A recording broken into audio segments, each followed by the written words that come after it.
What's up, folks? Back on the road and traveling. I'm out west again, Portland area.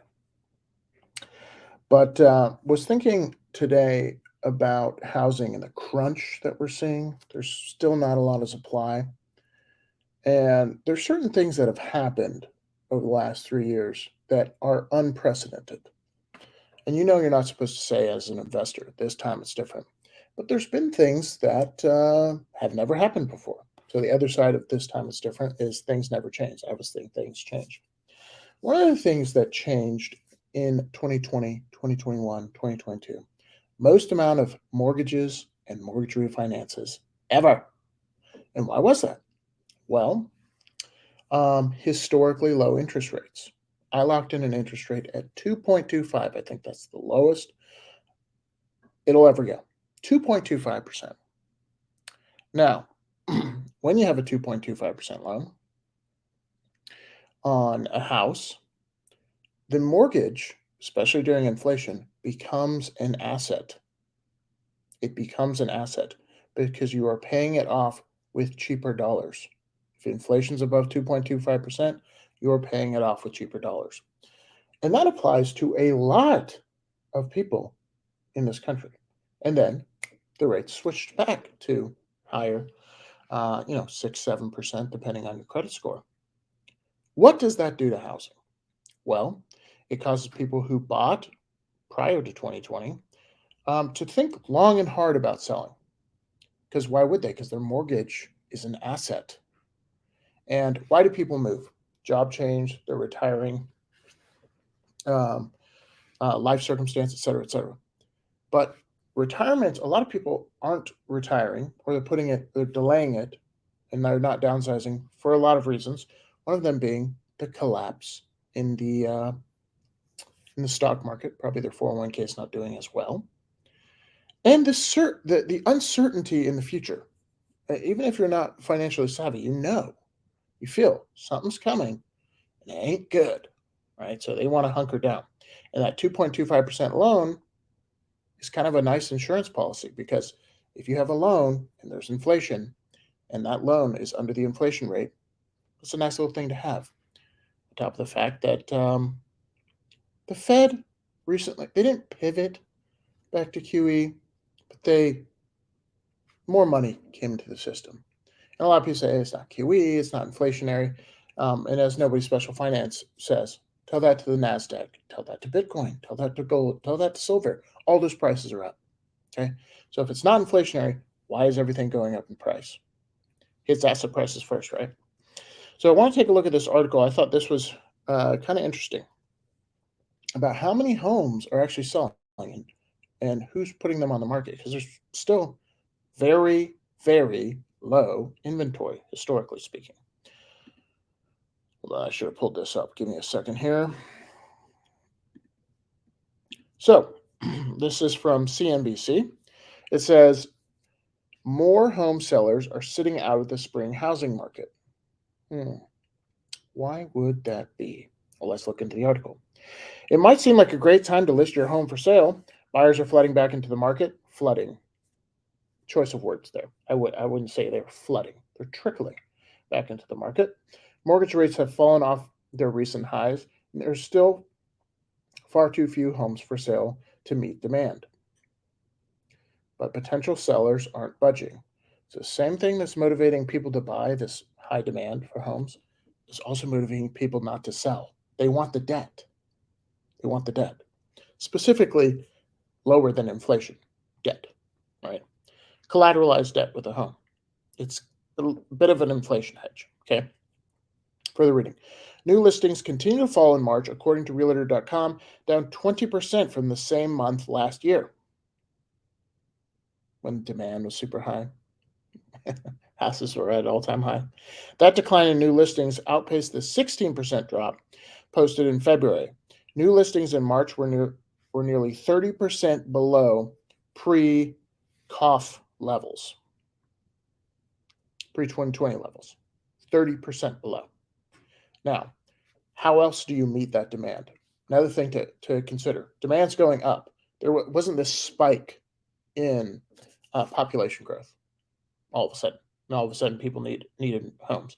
There, so what is this spike? What's causing it? Um, People want that loan, and there's also this frenzy going on where they think if I don't buy a home now, which is never a good idea, if I don't buy a home now, then I'll never be able to afford one. And what I like to tell people is look at inflation compared to home prices. Because typically, inflation and home prices track along the same route. If home prices spike way above inflation, which they have and they're still there, then they eventually revert to the mean, which is the inflation line. That's what happened in 2012. That's when it bottomed back to the mean, and then we dug our way out. Sometimes it goes slightly below the inflation line, but typically tracks right along that line. And just like they said in '08, there's never going to be a national home housing crisis. Now, the other thing I want you to ask yourself is these people with a 2.25% loan, great. It's great for the buyer. Now, who's on the other side of that loan?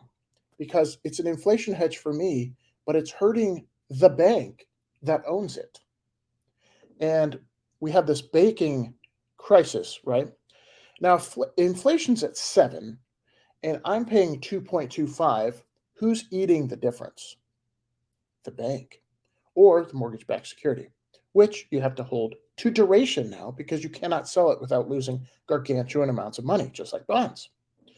So, although it is a benefit for the consumer, it is actually hurting these banks and it's hurting the solvency of these banks.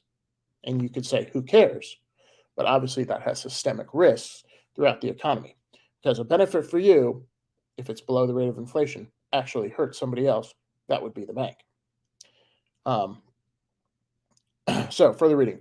The active inventory of homes for sale, however, 60% higher than the start of last spring. But that is only because homes are taking longer to sell, but people aren't lowering the price.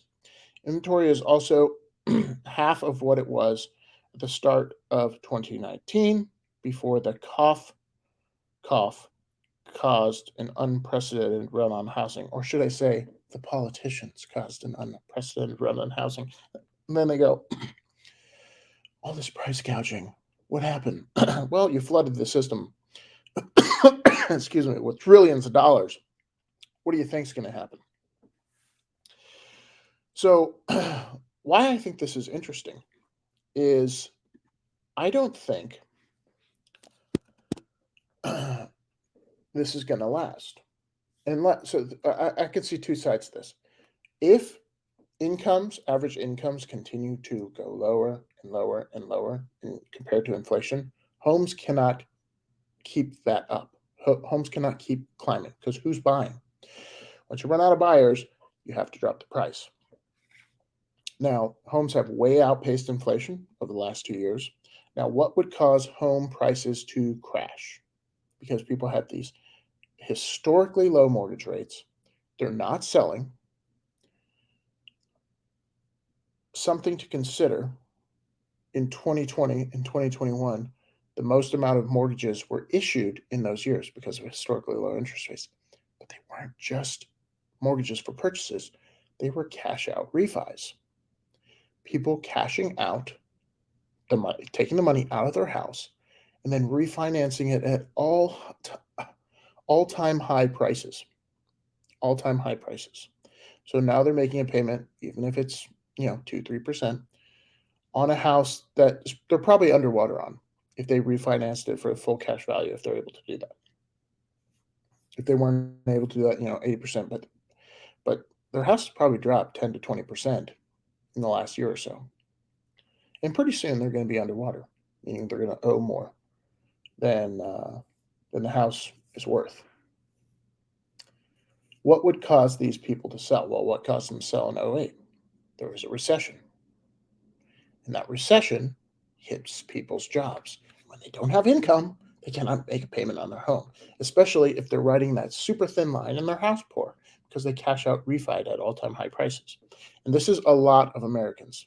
40% of all homes in the United States, as a matter of fact, cash out refied or were purchased 2022 and 2020 and 2021. So I don't think this trend is going to continue. If it can continue for a while, where home, sellers don't want to sell, and they have the luxury of doing that because they have a job and they can continue to pay the mortgage. Now, does that motivation change once they lose their job? Absolutely. And that trend can happen real slow and then all at once because you want to get out of that house as fast as humanly possible. But the cross current of this cheap mortgage, and then those mortgages went up 500 basis points within a year, that changes a whole bunch of dynamics in real estate, and it plays on in people's minds too. I was like, maybe I shouldn't sell because I've got this inflation hedge and all this kind of stuff. So let's continue reading this article here. Um, mortgage rates dropped slightly in early March due to stress in the banking system from banking failures, and they are now, however, moving higher again. And you know, everyone's rolling the dice. Like, can I afford a home? Let's ask Jerome Powell. It's ridiculous. They are now, however, moving higher again, although it's not quite as high as they were last fall. The average rate on a 30-year fixed is now 6.61, and houses are way higher than they were in 2020 as far as price goes. This is according to Mortgage News Daily, just about 2 percentage points higher than it was a year ago. At a recent open house in the suburbs of Cleveland, house hunters Vince and Katie said they were concerned that the market was still overpriced. What would give you that concern? Oh, I know. It went up 40% in 2 years nationwide. That would make anyone concerned because that's not normal. The sellers of the 3-bedroom home they were touring had just dropped the price from $450 to $350, and it already had several offers on it. Home prices nationally were still higher to start this year than they were at the start of last year, with higher rates. But they have been falling for the past 7 months, according to S&P Case-Shiller. In January, the last reading of that index, prices were lower in some of the local markets than they had previously been amongst the hottest, like Seattle and San Francisco. Prices are now flat in Phoenix, another market where prices were surging. Other markets, especially in the South, like Atlanta and Miami, are still seeing big price gains. Supply, demand. People are moving there. So real estate is somewhat local, but if you're under the impression, which I am not, that this will continue, that home prices will continue to go up at the pace they have been going, and you need to get in now. Here's how I think about it. I don't give advice as far as like you buy whatever you want if you could afford it and you're an adult. But did people's income go up by 40%? If the answer is no, then if that pace continues, how do people afford the homes, especially as interest rates rise? So prices are going up and interest rates are going up. How do people afford the homes? The answer is they don't. And if they do, it's by the skin of their teeth, meaning they're house poor. It's taking up 50% of their budget or more.